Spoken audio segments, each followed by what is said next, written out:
अब perpendicular axis theorem हम लोग क्यों पढ़ेंगे? सबसे पहले बहुत सारा 1 डायमेंशनल, 2 डायमेंशनल और 3 डायमेंशनल शेप्स के लिए हम लोग को सबसे पहले मोमेंट ऑफ इनर्शिया याद कर लेना पड़ेगा। कुछ मोमेंट ऑफ इनर्शिया हमको याद रखना पड़ेगा, फिर उसके बाद हम परपेंडिकुलर एक्सिस थ्योरम और पैरेलल एक्सिस थ्योरम को लगाकर कोई दूसरा एक्सिस के अबाउट उसका मोमेंट ऑफ इनर्शिया निकाल सकते हैं। जैसे कि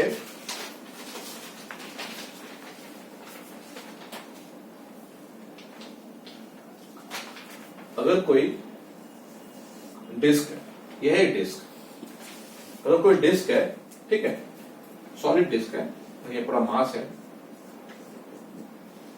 तो अगर इसका रेडियस r है, डिस्क का रेडियस r है और इसका मास m है, तो इसका मोमेंट ऑफ इनर्शिया होता है 1/2 mr²। अब देखते हैं, तो इसका जो मोमेंट ऑफ इनर्शिया है इस किस एक्सिस के अबाउट है? मतलब तो डिस्क है, मतलब ये डिस्क है, तो ये वाला जो एक्सिस है z एक्सिस जो अंदर की तरफ जा रहा है ऐसे, इस एक्सिस के अबाउट मोमेंट ऑफ इनर्शिया है 12 mr²। मगर अगर हमको इस एक्सिस के अबाउट निकालना पड़े या डायमीटर के अराउंड मोमेंट ऑफ इनर्शिया निकालना पड़े, तब कैसे निकालेंगे? मेरा बोलने का मतलब है कि डिस्क का एक मोमेंट ऑफ इनर्शिया हमको याद रखना है। कौन सा? जो उसके सर्कल का, उस डिस्क का सेंटर से जो एक्सिस जा रहा है, सेंटर से जो एक्सिस जा रहा है z एक्सिस डिस्क का, उसके अबाउट मोमेंट ऑफ इनर्शिया हमको याद रखना है। उसके बाद फिर कोई भी एक्सिस के अबाउट अगर हमको मोमेंट ऑफ इनर्शिया निकालने बोलेगा तो हम निकाल सकते हैं। कैसे निकाल सकते हैं? परपेंडिकुलर एक्सिस थ्योरम यूज करके और पैरेलल एक्सिस थ्योरम यूज करके। तो सबसे पहले हम लोग परपेंडिकुलर एक्सिस थ्योरम स्टार्ट करते हैं।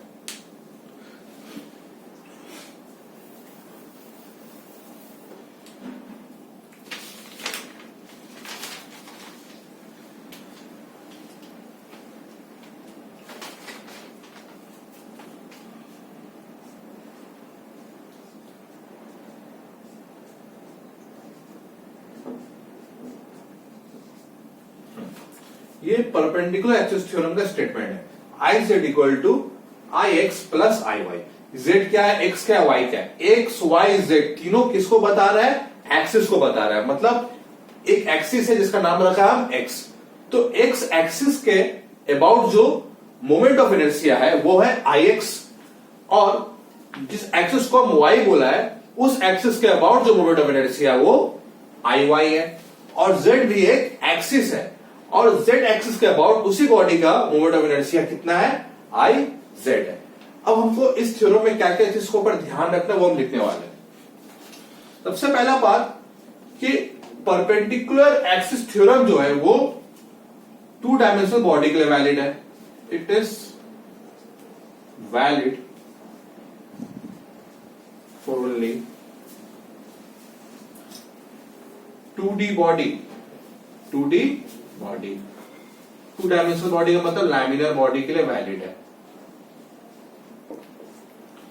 जैसे कि डिस्क हुआ, डिस्क के लिए वैलिड है। उसके बाद एक ट्रायंगुलर डिस्क हो गया, एक रेक्टेंगुलर डिस्क हो गया, मतलब 2D चिपटा बॉडी के लिए वैलिड है। ठीक है।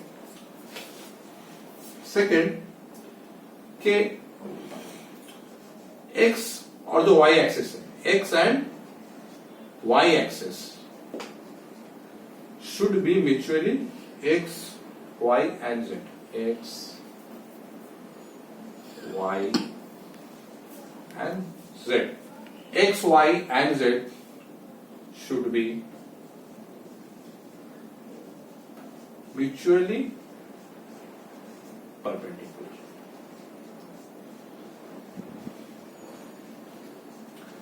पहले 2 पॉइंट समझ जाते हैं। पहला पॉइंट क्या है कि 2 डायमेंशनल बॉडी के लिए वैलिड है। मतलब रेक्टेंगुलर हो गया, स्क्वायर हो गया, रेक्टेंगल, स्क्वायर, ट्रायंगल, ठीक है, पैरेललोग्राम, ट्रापेजियम, तो जितना 2 डायमेंशनल बॉडी है उन सब के लिए परपेंडिकुलर एक्सिस थ्योरम वैलिड है। मतलब जो 3 डायमेंशनल बॉडी हो, जैसे कि स्फीयर हो गया, सिलेंडर हो गया, क्यूबॉइड हो गया, क्यूब हो गया, ठीक है, ये सब जो सब क्या 3 डायमेंशनल बॉडी उसके लिए वैलिड नहीं है, 1 डायमेंशनल बॉडी के लिए वैलिड नहीं है, ठीक है। अब देखते हैं सेकेंड पॉइंट। तो यहां पर जो X axis, Y axis, Z axis, ये तीनों एक्सिस क्या होना चाहिए, म्यूचुअली परपेंडिकुलर, मतलब एक्स वाई जेड तीनों के बीच में एंगल, दोनों के बीच में कितना होना चाहिए, 90 डिग्री। एक्स और वाई के बीच एंगल कितना होना चाहिए, 90 डिग्री। एक्स और जेड के बीच एंगल कितना होना चाहिए, 90 डिग्री। वाई और जेड के बीच में एंगल कितना होना चाहिए, 90 डिग्री। ये हो गया 2 पॉइंट। तीसरा पॉइंट है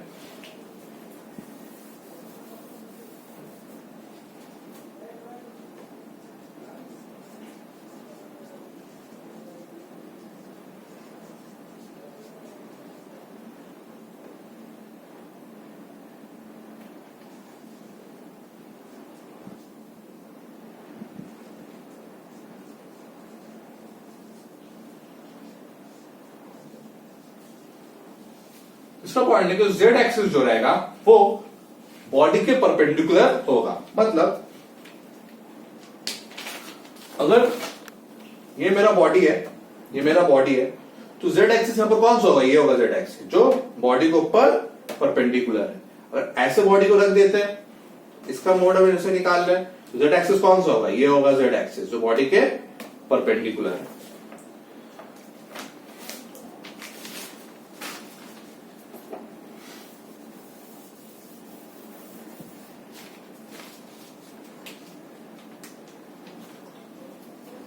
फोर्थ पॉइंट,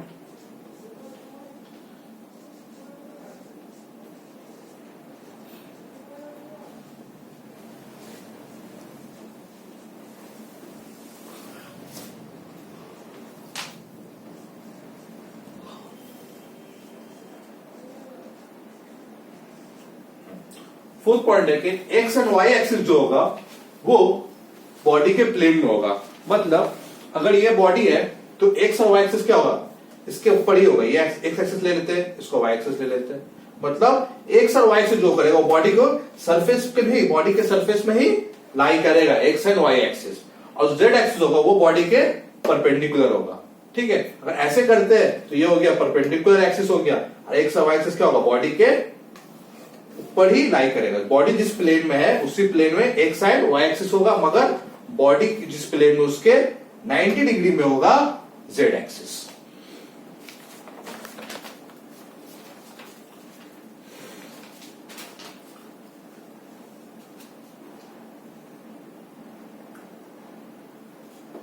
फिफ्थ पॉइंट कि it is not compulsory, it is not compulsory that one of the axis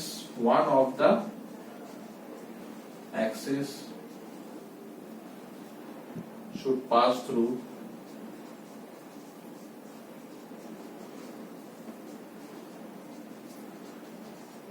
center of mass of the body। इस पॉइंट का क्या मतलब है कि it is not compulsory that one of the axis should pass through centre of mass of the body. यह perpendicular axis theorem. और एक theorem उसका नाम है parallel axis theorem. Parallel axis theorem जो है उसमें यह कंपल्सरी है कि एक एक्सिस बॉडी का सेंटर ऑफ मास से पास होना चाहिए, मगर यहां पर वैसा कोई रिस्ट्रिक्शन नहीं है। यहां पर कंपल्सरी नहीं है कि एक एक्सिस बॉडी का सेंटर ऑफ मास से पास करे।